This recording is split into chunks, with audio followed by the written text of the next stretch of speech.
我們現在來到這邊是劍橋，這是非常有名的一個大學城。那現在在這個地方呢，這裡是劍橋稱松，就是大家會在這邊租船啊，或者是你可以請划船的人來幫我們划船。不過看起來好像都是自己在划的，他不知道是自己租船還是也可以請人幫忙划。不然如果不會划的話，就像我上次在荷蘭一樣撞牆壁了。這個看起來應該都是有經驗的，那這個應該就是自己會划的。也有像這樣那麼多人的，如果來到劍橋，這也是一個休閒的選擇。游湯河，今天會帶大家逛逛整個劍橋這邊呢，它是一個歷史悠久的大學城，而且它的學區是遍布整個劍橋的，沒有界限的。從一個學院到另外一個學院，都要騎腳踏車非常遠才會到。那我們就一一的帶大家走走劍橋的各個學院吧。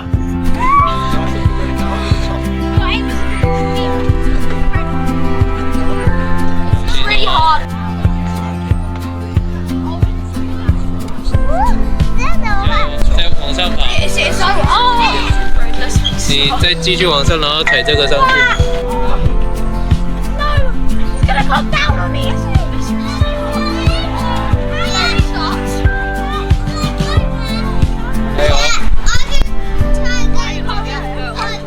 跨過去，對。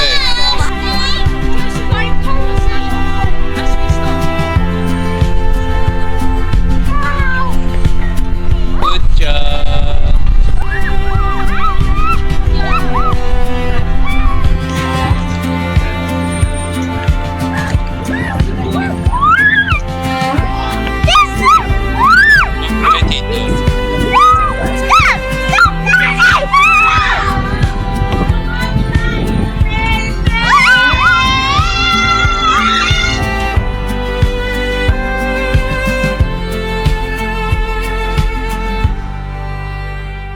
首先，我們來到了原教堂，建立於西元12世紀的時候，這個也是在劍橋呢第二古老的一間建築，也是英國保存了4間其中一間的這種圓形的教堂，可以追溯非常古老的歷史。今天星期一好像是沒有開門的，星期二才會開放。過了原教堂呢，在這邊就是劍橋的主要的街區了。春天的時期還算是蠻熱鬧的，第一次有看到學區、住宅、商業全部是一體成型的地方，蠻特別的一個規劃。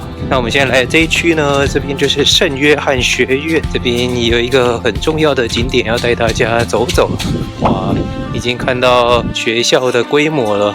聖約翰大學1500年的時候就開始了，已經超過500年的歷史。過了這個門之後呢，它就是大學的區域了，不可以在裡面參觀，我們頂多可以在這邊拍一下就好了。來到了這邊呢，看到了有一個國王的皇冠，大家猜一下為什麼這棵樹那麼重要呢？其實這棵樹呢，是因為牛頓的宿舍就在旁邊而已，所以他們就從老家搬了這一棵樹過來，而不是當初發現萬有引力的那一棵樹。牛頓的蘋果樹就是在聖約翰學院的旁邊而已。沿着聖約翰學院這條路繼續走呢，就會看到大聖瑪麗教堂，就是前方這一間，有點像是超級瑪麗的城堡的這一間。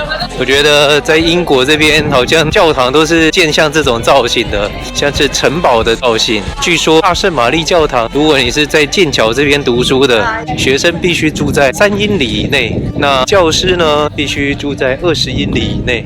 可能聖母瑪利亞會保佑大家的平安吧，因此有這樣的限制。不過至今不知道還有沒有，也帶大家进來看一下吧。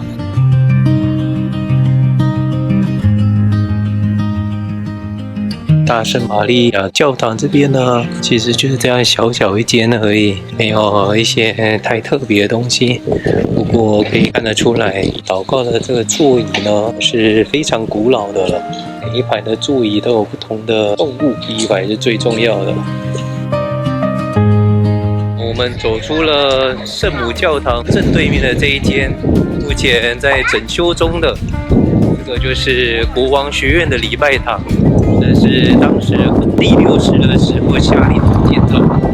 不候，因為當時有遇到了一個戰爭，出現了財務危機，利六世呢那時候不得不停擺，沒有辦法再繼續建造這個教堂下去，一直時隔了100多年，一直到了亨利8世的時候才把這教堂給完工。現在這裡是圍起來的，大名鼎鼎的再別康橋，徐志摩的在這邊題下一筆再別康橋的詩，也是在國王學院裡面這邊可以找得到。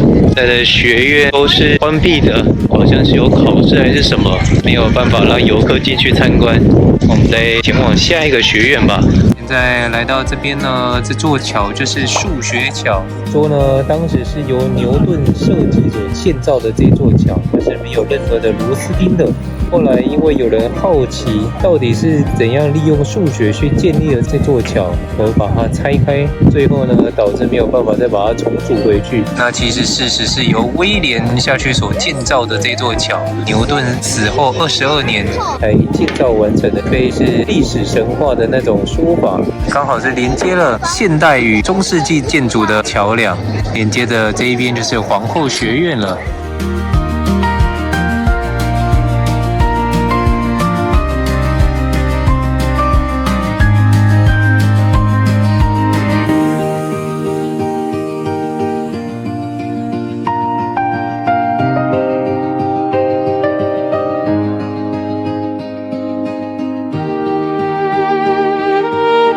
唯一一個有開放的學院呢，就是3一學院這邊，這裡可以自由的參觀，不過只有到下午5點而已，時間上是綽綽有餘的。其他的學院是還在讀書中的，所以是沒有辦法進行參觀。那我們現在要再走回去一開始的街區那邊了。每年來劍橋的遊客如此的多，他們這樣保護學生也是非常正確的一個做法。誰也不希望求學的時候被人家當猴子一樣看着吧。真的要進去參觀，是要等到寒暑假的時間才有機會可以進去參觀吧。就在大瑪麗的教堂呢，旁邊這邊有一條街道，這裡有一個小市集。這邊呢，主要都是賣一些麵包啊、熟食之類的。前方的這個像中式的啊，沒錯，炒麵、炒飯，也算是學生的美食街了吧？還是其實是遊客的美食街？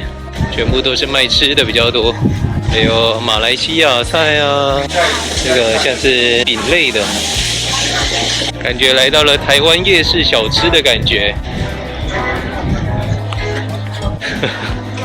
Hello， 這邊根本就是一個聯合國了啊！我們從基督教學院外面的基督教公園呢，再繼續往外走，沿着康河的方向，有一個園遊會，感覺好像在歐洲的園遊會，每個都是大同小異，長得差不多的，不知道是不是同一間公司，然後就整個歐洲巡迴跑。今天在這裡，明天又到了下一個城鎮去。今天的劍橋學府呢，差不多已經告一段落了。現在我是要回到我昨晚車泊的地點。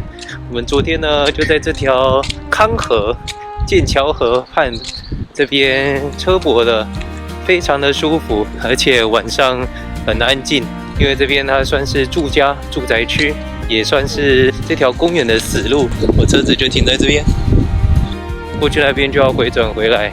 那停在這邊車泊一晚很舒服。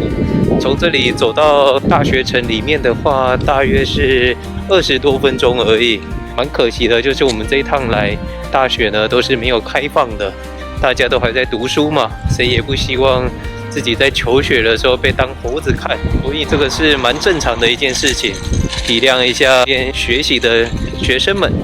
那我們今天的影片就在康河這邊做結尾了。